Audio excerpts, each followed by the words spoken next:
You are mentioning NuLife's single point of ownership model that will alleviate common frustrations or finger pointing, better said, often seen in multi-trade projects. Could you elaborate on how that works?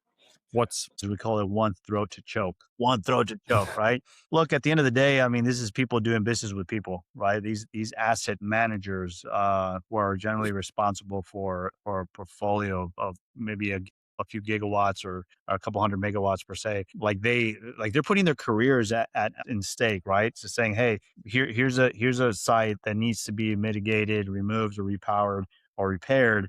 Go find us a team that's gonna do a good job and not going to create a future event. Right. And so these asset managers are going and they're trusting, Caesar or team here to say, hey, I'm putting my career in your hands. And not only that, but like we inherently people's lives at risk and infrastructure at risk, right? So, but we only want to deal with you. I mean, we know you, we like you, we've been doing business with you.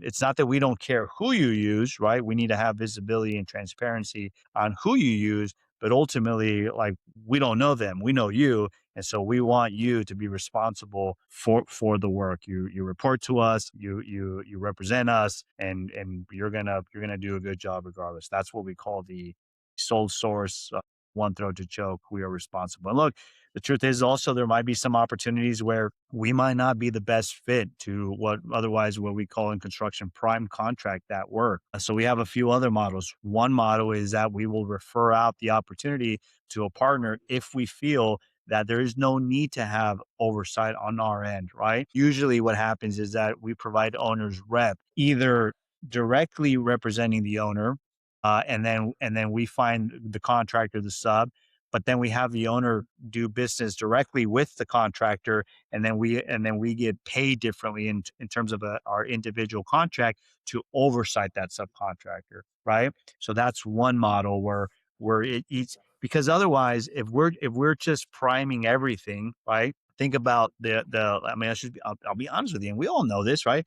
When you prime a contract, like, you have to mark up that contractor's price by a double digit number, 10, 15, 20, 25%, depending on the nature of the work. And so that alone can really start moving the needle on a multi six figure deal. And sometimes it's not necessary to be dropping another $50,000 for a 3 week job, where you can just say, hey, look, this is a partner that's vetted, qualified. We've done the due diligence, contract with them directly, contract with us directly, so that we can have an unbiased representation and make sure that that subcontractor is doing a good job.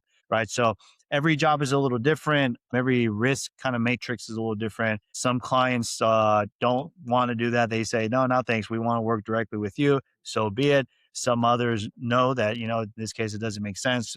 We can work directly with the local operator. Give you an example. We have a project that's going to be a 12-month project, and the operator that's regional can do a great job and has the references to prove that. Do we really need to be involved throughout the project life cycle as a prime? Like, basically, we're just cash flowing the deal, taking the cash and then sending it over. A lot of folks say, Caesar, do that all day long. But again, our mission is a client first, right?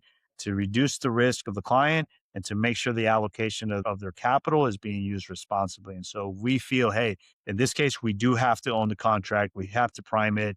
We have to control the outcome. Then we'll vet for that. If we determine, like, hey, we don't necessarily have to be the prime on this, how we can help, we're going to vet for that too, even if it means a lesser dollar value for us.